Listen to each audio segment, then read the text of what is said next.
മന്നാ പ്രതിദിന മന്നാ സമൃദ്ധമായ ജീവൻ നൽകും മന്നാ.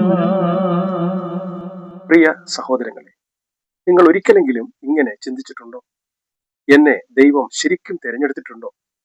ഇന്നത്തെ സന്ദേശം നിങ്ങളുടെ ജീവിതം മാറ്റാൻ കഴിയുന്ന ഒന്നാണ്. ഈ വീഡിയോ അവസാനം വരെ കാണുക.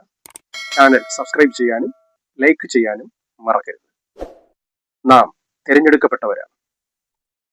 ഉൽപ്പത്തി പുസ്തകം 25:23 യഹോവ അവളോട്, 2 ജാതികൾ നിന്റെ ഗർഭത്തിൽ ഉണ്ട്, 2 വംശങ്ങൾ നിന്റെ ഉദരത്തിൽ നിന്ന് തന്നെ പിരിയും. ഒരു വംശം മറ്റേ വംശത്തിലും ശക്തിപ്പെടും, മൂത്തവൻ ഇളയവനെ സേവിക്കും എന്ന് അരുളിച്ചു. റോമാലേഖനം 9:11 കുട്ടികൾ ജനിക്കുകയോ ഗുണമാകട്ടെ ദോഷമാകട്ടെ ഒന്നും പ്രവർത്തിക്കുകയോ ചെയ്യും മുമ്പേ തിരഞ്ഞെടുപ്പിൻ പ്രകാരമുള്ള ദൈവനിർണയം പ്രവൃത്തികൾ നിമിത്തമല്ല, വിളിച്ചവന്റെ ഇഷ്ടം നിമിത്തം തന്നെ വരേണ്ടതിന്. പ്രിയപ്പെട്ടവരെ, യാക്കോബിൽ ദൈവത്തിന്റെ തിരഞ്ഞെടുപ്പ് നാം കാണും. നിങ്ങളെ തിരഞ്ഞെടുത്തിരിക്കുന്നുവെന്ന് നിങ്ങൾ വിശ്വസിക്കുന്നുണ്ടോ? ദൈവം നമ്മെ തിരഞ്ഞെടുത്തിരിക്കുന്നുവെന്ന് നമുക്ക് എങ്ങനെ അറിയുവാൻ കഴിയും? അത് നമുക്ക് അവനിൽ നിന്ന് അകന്നു പോകുവാൻ കഴിയില്ല എന്ന വസ്തുതയിലൂടെയാണ് നമുക്കത് അറിയാൻ കഴിയുന്നത്.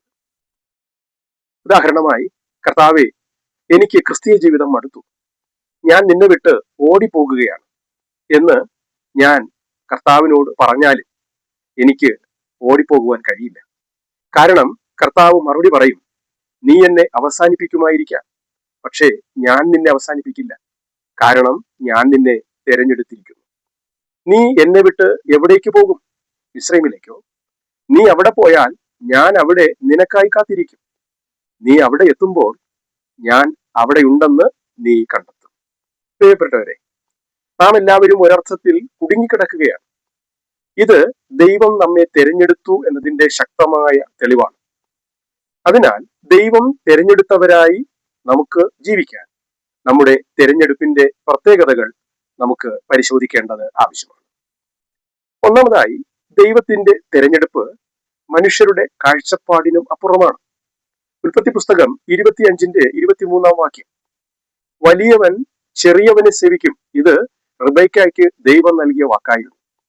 മനുഷ്യരുടെ രീതിയിൽ മൂത്തവനാണ് അവകാശി, എന്നാൽ ദൈവം ഇളയവനായ യാക്കോബിനെ തിരഞ്ഞെടുത്തു.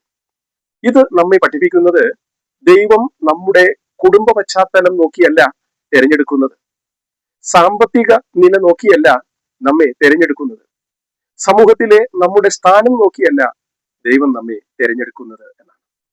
നിങ്ങൾ ഒരുപക്ഷെ ചെറിയവനാണെന്ന് തോന്നിയാലും ദൈവത്തിന്റെ പദ്ധതിയിൽ നിങ്ങൾ വലിയവനാണ്. രണ്ടാമതായി, ദൈവത്തിന്റെ തിരഞ്ഞെടുപ്പ് കൃപയിൽ അടിസ്ഥാനപ്പെട്ടതാണ്. റോമർ 9:11 നാം ഇങ്ങനെ കാണുന്നു, അവർ ജനിക്കുന്നതിന് മുമ്പേ ദൈവം തന്റെ തീരുമാനത്തിൽ ഉറച്ചിരുന്നു. അവർ നല്ലതോ ചീത്തയോ ഒന്നും ചെയ്തിരുന്നില്ല, പക്ഷേ ദൈവത്തിന്റെ തെരഞ്ഞെടുപ്പ് കൃപയാലാണ് എന്ന് നമ്മെ കാണിക്കുന്നു. ഇത് നമ്മെ വിനയത്തിലേക്ക് നയിക്കണം. ഞാൻ നല്ലവനാണ്, അതുകൊണ്ടാണ് ദൈവം എന്നെ തെരഞ്ഞെടുത്തതെന്ന് ആരും പറയരുത്. നാം ദൈവസന്നിധിയിൽ വിനയപ്പെടണം. മൂന്നാമതായി, തെരഞ്ഞെടുപ്പ് ഉത്തരവാദിത്വം ആവശ്യപ്പെടുന്നതാണ്. ദൈവം തിരഞ്ഞെടുത്തവർ വിശുദ്ധ ജീവിതം നയിക്കണം. ദൈവത്തിന്റെ വിളിക്ക് അനുസരിച്ച് ആത്മീയ വളർച്ച നേടണം. യാക്കോബ് പിന്നീട് ഇസ്രായേൽ ആയി മാറി. ദൈവം അവനെ ഒരു ജനതയുടെ പിതാവാക്കി മാറ്റി.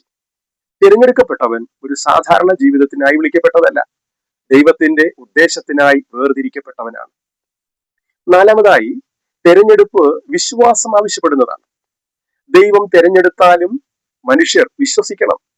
വിശ്വാസമില്ലെങ്കിൽ ദൈവത്തിന്റെ വാഗ്ദാനം അനുഭവിക്കാനാവില്ല. എന്നെക്കുറിച്ച് ദൈവത്തിന് ഒരു പദ്ധതി ഉണ്ടോ എന്ന് നാം പലപ്പോഴും സംശയിക്കുന്നു. എന്നാൽ സംശയിക്കാതെ വിശ്വാസത്തോടെ നടന്നാൽ ദൈവത്തിന്റെ തിരഞ്ഞെടുപ്പ് നമ്മുടെ ജീവിതത്തിൽ പ്രകടമാകുന്നത് നമുക്ക് തീർച്ചയായും കാണാൻ സാധിക്കും. ചുരുക്കത്തിൽ, നമ്മെക്കുറിച്ച് മനുഷ്യരുടെ വിലയിരുത്തൽ വളരെ ചെറുതായിരിക്കാം, പക്ഷേ ദൈവത്തിന്റെ കണ്ണിൽ നാം തിരഞ്ഞെടുക്കപ്പെട്ടവരാണ്. നമുക്ക് പരാജയങ്ങൾ ഉണ്ടായിരിക്കാം, ദൗർബല്യങ്ങൾ ഉണ്ടായിരിക്കാം, എന്നാൽ ദൈവത്തിന്റെ കൃപയാൽ ഞാൻ ദൈവത്തിന്റെ തിരഞ്ഞെടുക്കപ്പെട്ടവനാണെന്ന് വിശ്വസിച്ച് ജീവിക്കുമ്പോൾ മാത്രമാണ് നാം ദൈവത്തിന്റെ മഹത്വം കാണുന്നത്. അങ്ങനെ ജീവിക്കാൻ ദൈവം നമ്മെ ഏവരെയും സഹായിക്കട്ടെ. ആമേൻ. നമുക്ക് പ്രാർത്ഥിക്കാം. കരുണയുള്ള ദൈവമേ, സ്വർഗ്ഗസ്ഥ പിതാവേ, ദൈവത്തിന്റെ തിരഞ്ഞെടുപ്പ് തിരിച്ചറിഞ്ഞ് ആ നിലയിൽ തിരഞ്ഞെടുക്കപ്പെട്ടവരായി വിശുദ്ധ ജീവിതം നയിക്കുവാൻ ദൈവം ഞങ്ങളേവരെയും സഹായിക്കണം. യേശുക്രിസ്തുവിന്റെ നാമത്തിൽ തന്നെ ആമേൻ. ഈ വീഡിയോ നിങ്ങൾക്ക് ഉപകാരമായെങ്കിൽ ലൈക്ക് ചെയ്യുക, മറ്റുള്ളവർക്കും പ്രയോജനപ്പെടാൻ ഷെയർ ചെയ്യുക. ഇതുപോലുള്ള വീഡിയോകൾ ലഭിക്കാൻ ഹെവൻലി വിഷൻ എന്ന ഈ ചാനൽ സബ്സ്ക്രൈബ് ചെയ്യുക. വീഡിയോ അപ്ലോഡ് ചെയ്യുമ്പോൾ തന്നെ നിങ്ങൾക്ക് നോട്ടിഫിക്കേഷൻ ലഭിക്കാൻ ബെല്ലൈക്കൺ ഓൾ ആക്കി വയ്ക്കുക. ദൈവം നമ്മെ ഏവരെയും ധാരാളമായി അനുഗ്രഹിക്കട്ടെ. ആമേൻ. ആമേൻ.